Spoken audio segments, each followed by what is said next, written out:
शरद पवार यांच्या राष्ट्रवादी काँग्रेसच्या कठीण काळात एकनिष्ठ राहिलेले जयंत पाटील यांचे भाचे प्राजक्त तनपुरे यांनीही आता साथ सोडली आहे।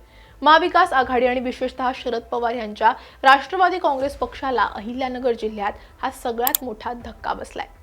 महाविकास आघाडी सरकारच्या काळातल्या माजी राज्यमंत्री आणि शरद पवारांचे अत्यंत विश्वासू शिलेदार प्राजक्त तनपुरे आता भाजपमध्ये अधिकृत प्रवेश करतायत। मुंबईतील भाजप प्रदेश कार्यालयात भाजप प्रदेशाध्यक्ष रवींद्र चव्हाण आणि भाजप नेत्यांच्या उपस्थितीत हा मेघा पक्ष प्रवेश पार पडतोय। प्राजक्त तनपुरे यांचा हा भाजप प्रवेश रोखण्यासाठी राष्ट्रवादी काँग्रेसच्या वरिष्ठ पातळीवर शेवटच्या क्षणापर्यंत प्रचंड प्रयत्न करण्यात आले। प्राजक्त तनपुरे यांचे सख्खे मामा म्हणजेच राष्ट्रवादी शरद पवार गटाचे ज्येष्ठ नेते जयंत पाटील यांनी आपल्या भाच्यानं पक्ष सोडू नये म्हणून पडद्यामागून प्रचंड ताकद लावली होती। त्यांनी शेवटच्या मिनिटापर्यंत गेम फिरवण्याचा प्रयत्न केला। पक्षप्रवेशाच्या अवघ्या एका दिवसापूर्वी म्हणजे शुक्रवारी प्राजक्त तनपुरे यांनी तडकाफडकी मुंबईत राष्ट्रवादीच्या खासदार सुप्रिया सुळे यांचीही भेट घेतली होती। या भेटीनंतर राजकारणात चर्चांना उधाण आलं होतं की कदाचित मामा जयंत पाटील आणि सुप्रिया सुळे तनपुरेंचं मन वळवण्यात यशस्वी ठरतील आणि त्यांचा हा भाजप प्रवेश थांबला जाईल। मात्र ही चर्चा तात्पुरतीच ठरली। तनपुरे यांनी आधीच आपल्या पक्षातील सर्व पदांचे राजीनामे सुपूर्द केले होते। मामांचे सर्व भावनिक आणि राजकीय प्रयत्न अखेर निष्फळ ठरले आणि तनपुरेंनी भाजपची वाट धरली। एकंदरीत पाहता प्राजक्त तनपुरे यांचा भाजप प्रवेश हा शरद पवार गटासाठी आणि महाविकास आघाडीसाठीही अहिल्यानगरमध्ये फार मोठा राजकीय फटका आहे। कार्यकर्त्यांचा विचार करून हा निर्णय घेत असल्याचं पक्षप्रवेशापूर्वी प्राजक्त तनपुरे यांनी सांगितलं असलं तरी प्राजक्त तनपुरे यांनी ऐन विधान परिषद निवडणुकीच्या तोंडावर हा निर्णय का घेतला, त्यांच्या निर्णयामागे नेमकं कारण काय आहे आणि त्यांच्या या भाजप पक्षप्रवेशामुळे अहिल्यानगरच्या राजकारणावर काय परिणाम होणार आहे तेच या व्हिडिओतून समजून घेऊयात। नमस्कार, मी कोमल आचरेकर आणि तुम्ही पाहत आहात महाराष्ट्र टाइम्स ऑनलाईन। प्राजक्त तनपुरे यांच्या भाजप प्रवेशाची कारणं समजून घेण्याआधी आपल्याला त्यांची अहिल्यानगर जिल्ह्यातील राजकीय ताकद आणि इतिहास समजून घ्यावा लागेल। तनपुरे घराण्याला राहुरी आणि संपूर्ण अहिल्यानगर जिल्ह्याच्या राजकारणात मोठा इतिहास आहे। प्राजक्त तनपुरे हे ज्येष्ठ नेते प्रसाद तनपुरे यांचे सुपुत्र आणि सहकार महर्षी बाबूराव तनपुरे यांचे नातू आहेत। म्हणजेच सहकार आणि स्थानिक राजकारणाचे बाळकडू त्यांना घरातूनच मिळाले। 2019च्या विधानसभा निवडणुकीत राहुरी राहता देवळाली मतदारसंघातून प्राजक्त तनपुरे मोठ्या मताधिक्यानं निवडून आले होते। 2009 आणि 2014चे राहुरी मधले आमदार असलेल्या शिवाजीराव कर्डिले यांचा प्राजक्त तनपुरे यांनी यावेळी पराभव केला होता। महाविकास आघाडी सरकारमध्ये त्यांना थेट राज्यमंत्रीपदही देण्यात आलं होतं। त्यांच्याकडे नगरविकास, ऊर्जा आणि उच्च तंत्रशिक्षण यासारखी महत्त्वाची खाती सोपवण्यात आली होती।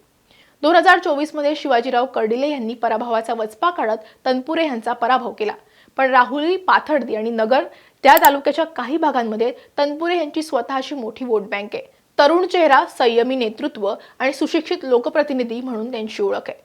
मात्र त्यामुळे त्यांचं राष्ट्रवादी सोडणं हा शरद पवार गटासाठी एका मोठ्या किल्ल्याला भगदाड पडण्यासारखं आहे। पण प्राजक्त तनपुरे यांच्या या भाजप प्रवेशामागे फक्त राजकीय महत्त्वाकांक्षा आहे की आणखी काही, या प्रश्नाचं उत्तर शोधताना एक महत्त्वाचा मुद्दा समोर येतो, तो म्हणजे त्यांच्या मागे लागलेली ईडी चौकशी। महाराष्ट्र राज्य सहकारी बँक घोटाळा प्रकरणात प्राजक्त तनपुरे यांचं नाव आलं होतं। राम गणेश गडकरी सहकारी साखर कारखाना खरेदी प्रकरण त्यांच्यासाठी कायदेशीर आणि राजकीय दृष्ट्या डोकेदुखी ठरले। नागपूरमधील हा कारखाना 2012 मध्ये लिलावात काढला गेला होता। या कारखान्याची राखीव किंमत ही 26 कोटी 32 लाख रुपये होती, परंतु प्राजक्त तनपुरे यांच्या Prasad sugar and allied agro products या कंपनीनं तो केवळ 12 कोटी 95 लाख रुपयांना म्हणजेच निम्म्या किमतीत खरेदी केला होता। ज्यावेळी हा लिलाव झाला त्यावेळी प्राजक्त तनपुरे यांचे वडील प्रसाद तनपुरे हे राज्य सहकारी बँकेच्या संचालक मंडळावर होते। त्यामुळे आपल्या प्रभावाचा वापर करून मुलाच्या कंपनीला स्वस्तात कारखाना मिळवून दिल्याचा ईडीचा मुख्य आरोप आहे। ईडीच्या तपासानुसार लिलावात दुसरी कोणतीही स्पर्धा नव्हती। केवळ स्पर्धा दाखवण्यासाठी एका डमी बिडरचा वापर करण्यात आला होता। हा कारखाना आणि अत्यंत कमी किमतीत आणि संशयास्पद रीतीनं खरेदी केल्याचा आरोप ईडीनं तनपुरे यांच्यावर केला होता। या प्रकरणात ईडीनं त्यांची चौकशीही केली आणि मालमत्ताही जप्त केली होती। फेब्रुवारी 2022 मध्ये ईडीनं तनपुरे यांची 13 कोटी 41 लाख रुपयांची मालमत्ता जप्त केली। यामध्ये नागपूरमधील कारखान्याची 90 एकर जमीन आणि अहिल्यानगरमधील 4 एकर बिगर जमीन शेतीचा समावेश आहे। सप्टेंबर 2023 मध्ये ईडीने दाखल केलेल्या पुरवणी दोषारोप पत्रात प्राजक्त तनपुरे आणि प्रसाद तनपुरे यांच्या नावाचा समावेश आहे। जानेवारी 2024 मध्ये मुंबईतील विशेष पीएमएलए न्यायालयानं प्राजक्त तनपुरे यांना या प्रकरणात जामीन मंजूर केला। या ईडी चौकशीच्या विरोधात तनपुरे यांनी उच्च न्यायालयात धाव घेतली होती। विशेष म्हणजे राहुरी विधानसभा पोटनिवडणुकीच्या काळातच उच्च न्यायालयानं प्राजक्त तनपुरे यांना मोठा कायदेशीर दिलासाही दिलाय। ईडीच्या कारवाई संदर्भात न्यायालयानं त्यांना दिलासा देणारा निर्णय दिला आणि तिथूनच तनपुरे यांच्या राजकीय भूमिकेत बदल होण्यास सुरुवात झाली अशी चर्चा राजकीय वर्तुळात रंगली आहे। विरोधकांच्या मते ह्या ईडीच्या पिढ्यातून कायमची सुटका करून घेण्यासाठीच तनपुरेंनी कमळ हातात घेण्याचा निर्णय घेतलाय। प्राजक्त तनपुरे हे भाजपच्या वाटेवर आहेत हे राहुरी विधानसभेच्या पोटनिवडणुकीपासूनच बोललं जात होतं। कारण सुरुवातीला प्राजक्त तनपुरे या पोटनिवडणुकीत अक्षय कर्डिलेंविरोधात निवडणूक लढवतील अशी चिन्ह होती। पण प्राजक्त तनपुरे यांना फडणवीसांनी फोन केला, राधाकृष्ण विखे पाटील आणि रवींद्र चव्हाण यांनी निवडणूक न लढण्याची गळ घातली। त्यानंतर ऐनवेळी तनपुरे यांनी निवडणुकीतून माघार घेतली आणि ते महाविकास आघाडी आणि महायुती कोणत्याच उमेदवाराच्या प्रचारात दिसले नाही। पण या पोटनिवडणुकीच्या काळात स्थानिक राजकारणात मात्र अनेक मोठी राजकीय समीकरणं बदलली। या निवडणुकीमध्ये निर्माण झालेली परिस्थिती ही स्थानिक राजकारणामध्ये स्थानिक कार्यकर्त्यांचा दबाव आणि बदलत्या राजकीय वाऱ्याचा अंदाज घेऊनच प्राजक्त तनपुरे यांनी अत्यंत संयमानं पावलं टाकण्यास सुरुवात केली होती। त्यांनी उघडपणे कोणतीही टोकाची भूमिका न घेता वेट अँड वॉचचं धोरण स्वीकारलं।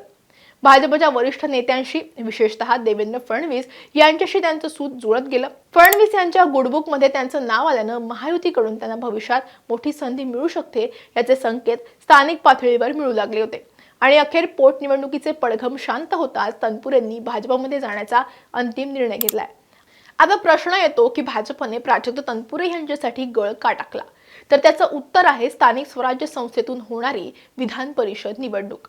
भाजपने प्राजक्त तनपुरे यांना केवळ पक्षात प्रवेश दिला नाहीये, तर त्यांना थेट विधान परिषदेची उमेदवारीही जाहीर केली आहे। सूत्रांच्या माहितीनुसार मुंबईतील भाजप कार्यालयात पक्षप्रवेश होताच तनपुरे यांना विधान परिषदेसाठी भाजपचा अधिकृत एबी फॉर्मही दिला जाणार आहे। अहिल्यानगरमधून विधान परिषदेवर जाण्यासाठी अनेक स्थानिक नेते इच्छुक होते, मात्र भाजपने थेट शरद पवार गटाचा मोठा मोहरा गळाला लावत त्यांना उमेदवारी देऊन अहिल्यानगरच्या राजकारणात मास्टर स्ट्रोक खेळला। प्राजक्त तनपुरे हे येत्या सोमवारी अहिल्यानगरमध्ये दाखल होऊन आपला विधान परिषदेचा उमेदवारी अर्ज दाखल करणार आहेत। त्यामुळे भाजपची जिल्ह्यातली ताकद आता दुपटीनं वाढणार आहे। पण यामुळे भाजपच्या निष्ठावंतांच्या पदरी मात्र निराशाच पडू शकते।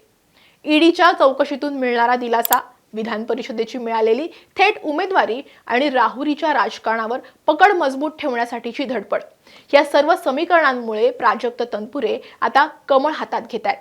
आता या पक्षबदलाचा फायदा प्राजक्त तनपुरे यांना विधान परिषदेत होणार का? तसंच आगामी काळात कसा होतो आणि शरद पवार अहिल्यानगरमधील आपला हा बालेकिल्ला वाचवण्यासाठी कोणती नवी खेळी खेळतात हे पाहणं आता महत्त्वाचं ठरणार आहे। तुम्हाला काय वाटतं? प्राजक्त तनपुरे यांचा हा भाजप प्रवेशाचा निर्णय योग्य आहे का? त्यांच्या या निर्णयामुळे अहिल्यानगरच्या राजकारणामध्ये काय फरक पडेल? तुमच्या प्रतिक्रिया आम्हाला कमेंटमध्ये नक्की सांगा। हा व्हिडिओ आवडला असेल तर लाईक आणि शेअर करायला विसरू नका। असेच व्हिडिओ पाहण्यासाठी महाराष्ट्र टाइम्सचं यूट्यूब चॅनल सबस्क्राईब करा। आम्हाला इन्स्टा, फेसबुकवर फॉलो करा। हा व्हिडिओ तुम्ही शेवटपर्यंत पाहिलात त्यासाठी धन्यवाद।